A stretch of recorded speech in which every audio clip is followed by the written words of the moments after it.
ça a duré à peu près, c'était sur 5 mois, 4 mois, je sais plus, 5 mois. C'était un peu plus long, ouais. 5 mois. 4-5 mois, ouais, 5 mois. Pour moi, il y a un avant et un après accompagnement, en fait. J'ai pu bénéficier de ces accompagnements-là un peu à distance de la maladie. Et en fait, j'aurais vraiment aimé en bénéficier assez rapidement après. Parce que le processus pour moi aurait été beaucoup plus simple pour retourner en fait dans le bon emploi. C'est-à-dire que moi, après ces accompagnements, j'ai fait des choix professionnels, personnels et professionnels.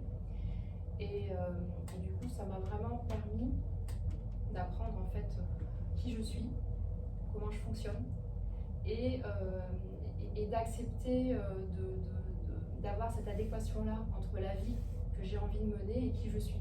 Et c'est toutes les décisions que ça m'a permis de prendre, en fait. Et ce qui me permet d'être maintenant alignée avec qui je suis et heureuse de mes choix. Voilà. Donc ce qui m'a beaucoup en fait apporté dans ces accompagnements-là, c'est le côté très professionnel de l'accompagnement en lui-même et la connaissance vraiment affûtée de Christophe du milieu de la maladie, en fait, de l'accompagnement de personnes malades. Voilà. Ça a été vraiment pour moi une grande découverte et un extrême bénéfice aussi. Ok.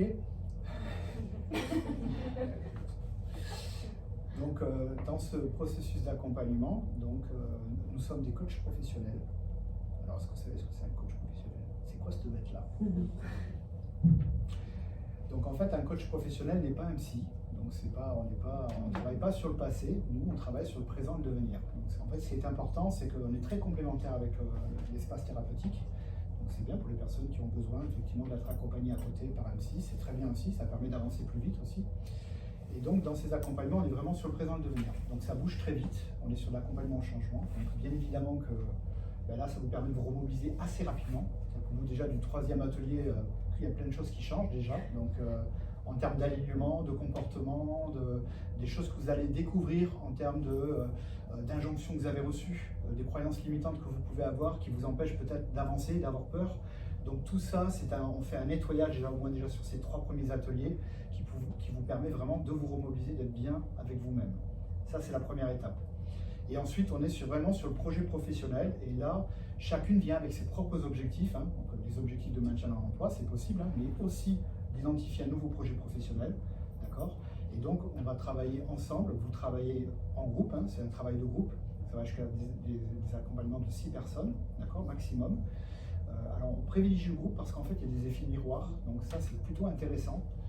Des personnes qui vont s'exprimer, et puis une autre qui va passer derrière, qui va dire, mais ouais, elle a dit ça, c'est vrai que ça a fait écho pour moi, et finalement, j'avais oublié de dire ça, je n'avais pas pensé à ça. Voilà. Donc ça permet effectivement d'aller plus vite dans le travail sur soi, en fait. Donc il y a ce travail de groupe-là, et alors, c'est malheureusement que les femmes. J'ai un homme là dans mon groupe là, en ce moment, mais 3 en 10 ans. Donc voilà, ils viennent pas dans le milieu associatif, c'est compliqué pour eux. Donc les hommes sont forts, ils n'ont pas besoin d'aide. Donc là, c'est un schéma. Il est là. Alors, mais c'est pas le monsieur, je crois que c'est pour la dame. Mais c'est pas grave, il a compris. Ah, mais c'est un aidant, c'est un aidant. C'est un aidant, c'est très important. C'est super important. Les aidants, c'est très important, bien évidemment, parce que il y a aussi, voilà, ça c'est un autre sujet encore, bien évidemment. Les aidants auraient aussi besoin d'un accompagnement pour comprendre ce que vivent leurs compagnes et eux sont en souffrance aussi.